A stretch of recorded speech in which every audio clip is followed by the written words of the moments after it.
biggest problem was leaves on the roof, and with our neighbor having the pine trees, my gutters were always filled up with those darn pine needles.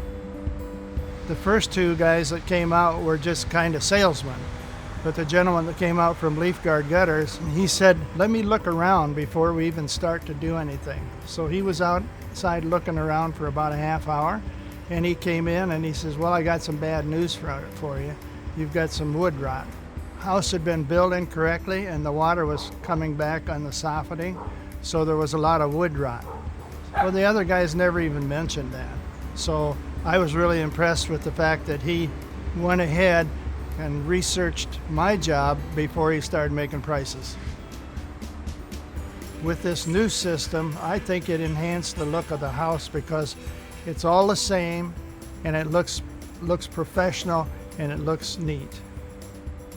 My biggest problem, as I mentioned earlier, was the pine needles, and since I have that, they wash right off. And also the maple seeds in the spring, I never have to worry about it because they're all gone. I just look up there and everything's fine.